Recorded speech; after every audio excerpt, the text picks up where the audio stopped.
Hey everybody out there, my name is Dragnix, and this is Deathskidmarks. The game is $9.99 on the Steam store, and it's developed by Studio Whiskey Tango Incorporated. The game originally came out in 2014, and it's an ultra-violent top-down roguelike. But before I begin, you should know that this key was obtained from the keymailer for the purposes of review. That won't change my opinion in the end, but you should know that because FTC guidelines, as well as the whole morals thing, you know? The objective of the game is simple. Keep yourself alive and race to the end of the highway to see the concert that you want to see. On the way, you'll have to collect tickets in order to be able to get into the concert for every crew member that you bring along. Now that's easier said than done because everything on the highway wants to kill you. It's sort of like Mad Max, but not really. Basically the idea here is that there will be cars that will try to run you off the road or kill you in particular, so you have to deal with them accordingly. This leads us to the main portion of the game, the car combat. And the car combat has a variety of different strategies and abilities that you can take advantage of. But let's start with the car combat in terms of the car itself. The car can be used to slam enemies against the guardrails, causing them to explode or deal damage while they grind against the walls themselves. Now your car makeup makes a huge difference here. For example, you have your standard cars like a 4-seater car, but you have cars, for example, that have booster engines on the back, which actually can cause flame damage to anyone behind you. Different cars have different abilities, and you'll want to play to their strengths. For example, a fast car may be able to push enemies off the road rather easily, but won't be able to take a lot of damage. But your car is not the only weapon that you have. You actually have your passengers. As you go along, you can pick up passengers to bring with you on the concert. But the thing is that they can help you in terms of the combat. There are two main things they can do: melee damage and range damage. Melee damage will be specific to the side of the car that they're on. So if they get near an opponent, they'll be able to attack them with their melee weapon. Then there's the ranged weapons, of course, which have a little bit less of an impact than the melee weapons, but the thing is you can fire from across the screen and deal a little bit of damage. Now, you have to understand that there are two parts of damage here: damage to the car and damage to the people within the car. You can kill individual people within the car, including the driver. The driver is sort of the linchpin behind this. The fact of the matter is if you kill the driver, someone has to take his place. And in particular, if you kill people who are, giving you a little bit of a problem and they have to take over, that can help you a lot. If there's only one person left in the car, then unfortunately they can't attack you anymore other than smashing into you. And if you've got a better car than them, it's obviously going to go well for you. The way you lose is simple. All your passengers and the driver die is one way, but the other way is that one part of your car has 0% durability, causing it to crash. Now that durability will depend on the car. For example, you see this mullet machine here, which I'm not sure exactly why it's called the mullet machine, but I'm not going to try to answer that question at this point. But the idea here is that the back end of the car is not able to be damaged. There's enough armor on there to pretty much take anything. Only the front is. Now the combat works on multiple levels, and let's start with the control set. The controls are tight enough so that with the keyboard and mouse you can do the damage that you need to do, whether it be via ranged attacks or whether you have to get close and sort of smash it against their car with your own car itself. Now the thing is that the game will throw things at you that will sort of mess with you in terms of the controls, like potholes. You have enough control to sort of get over that, but it will affect you enough where you have to react very quickly. The controls are in that perfect area where it's not too tight, not too loose, but it's just right. Now what also works for this combat is its variety. The fact is that the game sort of has a card deck-like feel to it. You will randomly get a hand in terms of cards and weapons and people that you have to play towards the strengths of. You'll get a certain car that will have a certain strength to it that you'll want to take advantage of, like the booster on the back of this car. You want to always get in front of them, so you're going to want to choose upgrades and weapons that make sense for complementing that. Now you get to choose your upgrades via this rest stop system. Now this rest stop could have a variety of different elements that you will want to get: guns, melee weapons, upgrades for your car, new crew members, and they're always randomly generated, although you will have a choice once in a while to go down a specific path that may have a specific set of upgrades, like better food, for example. Now, most of the upgrade system is your standard affair in roguelike games like this. For example, your melee weapons will come in different levels of damage, you will have your repair items, your food recovery items, and things like that. But I really want to focus on the jobs aspect of this.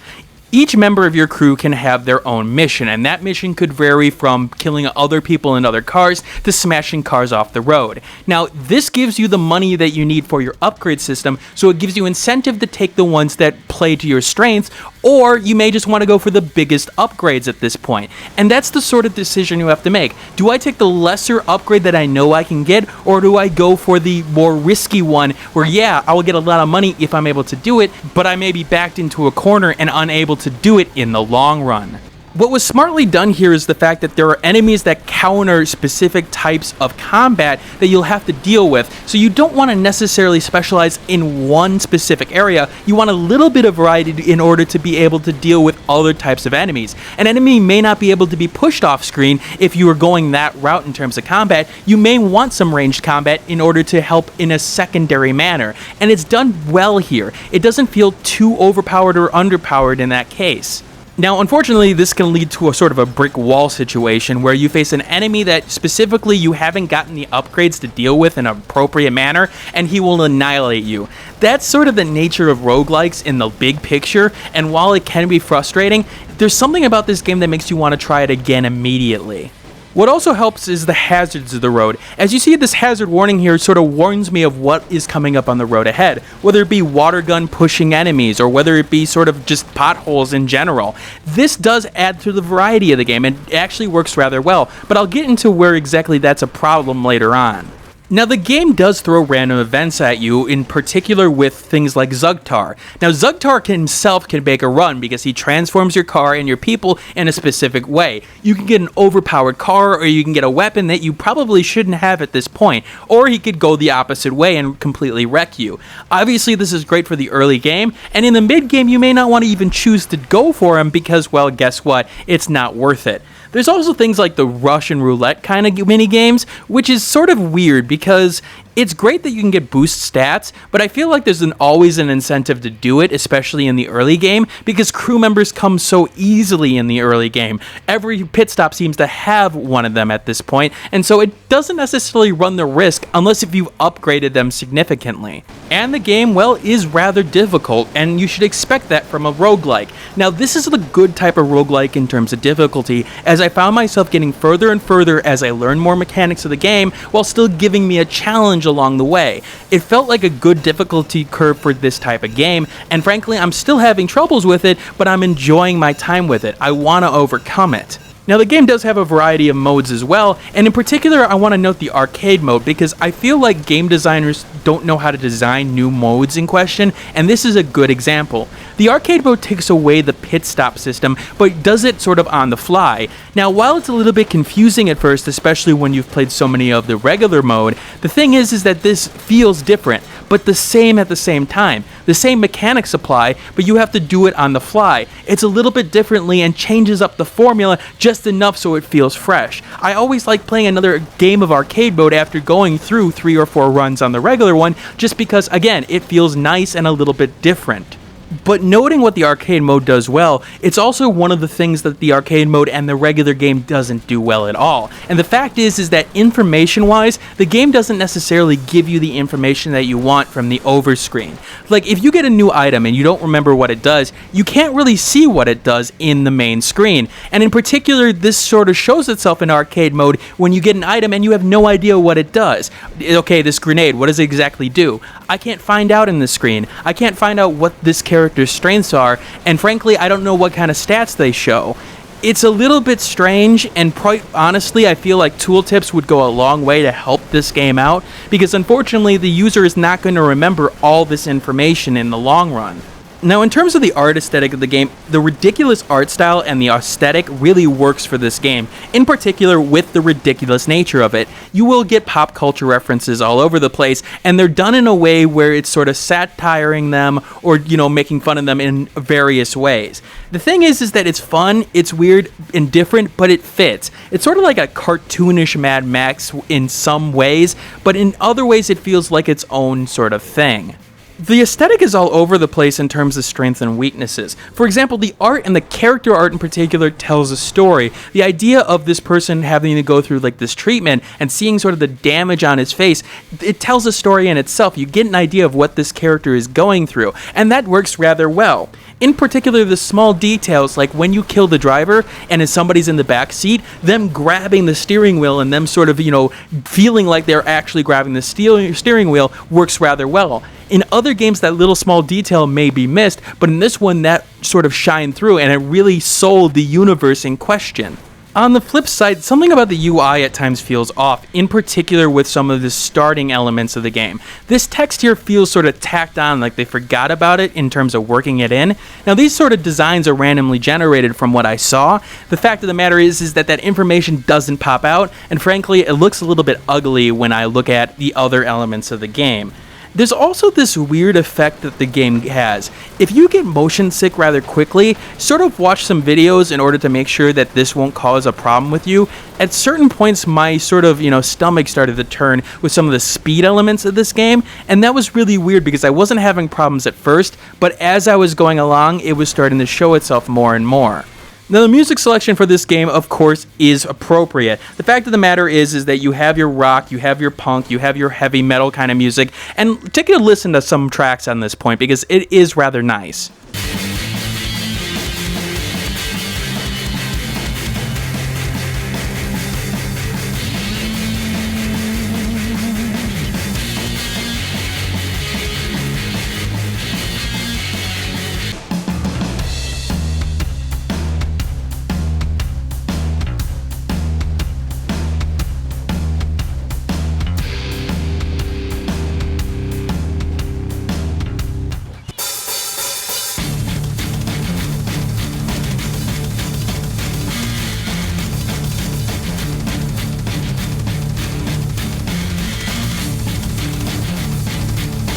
In the end, this game surprised me rather well at how much quality it has under the hood. The fact of the matter is I was rather surprised when I took a look at its Steam stats. As of right now, it's got 16,613 copies sold, plus or minus about 3,000 at this point. And while an update helped, I was surprised it sold that low. There's a very good and solid game here that has a unique premise in terms of the car combat. It feels like a 2D version of Twisted Metal in some cases in a roguelike fashion. The gameplay is the star here. It's paced well, it's fun in a lot of areas, and it has that repeatability that roguelike should have.